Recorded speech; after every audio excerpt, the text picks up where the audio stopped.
Nyx Duskwatcher Apex.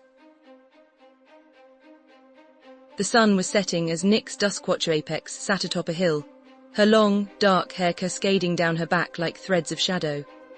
She was just a child, yet her eyes held the weight of truths that seemed too heavy for her young soul.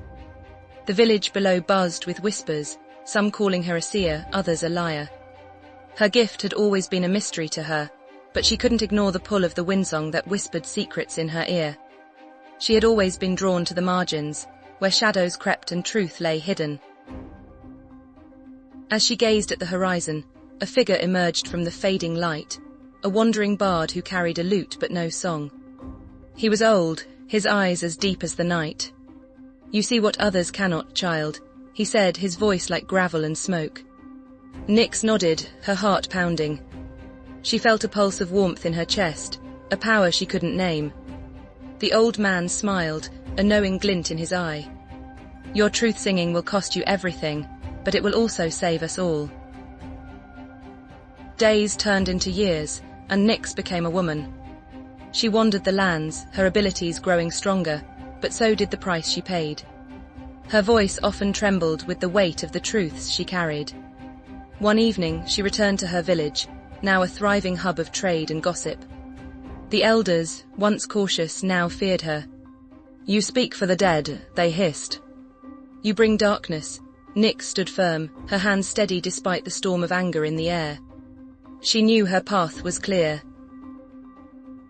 Nyx's journey led her to a crossroads, a fork in the river where the waters whispered of ancient prophecies. She saw a vision of a child in chains, their spirit trembling with fear. Nyx knew she must act. She freed the child and carried them to safety, but as she did, her body ached as if an unseen weight pressed upon her. She fell to her knees, the cost of her kindness heavy on her heart. The child, now a young man, thanked her with tears in his eyes. "What cost did you pay for my freedom?" he asked. Nyx looked into his eyes, her own filled with sorrow. "Everything," she whispered. She couldn't say more. The boy vanished, and Nyx was left alone, her soul fractured yet unbroken. Years later, Nyx faced her father, now a village elder. His eyes were cold as he confronted her. "You've brought nothing but chaos," he accused. Nyx stood her ground, her voice steady. "I speak for the truth, even when it's uncomfortable." She saw understanding flicker in his eyes, but it was too late. Her truth cost had become her burden, and she accepted it with grace. As the sun set, she watched the stars rise, her heart at peace, though her path was still dark.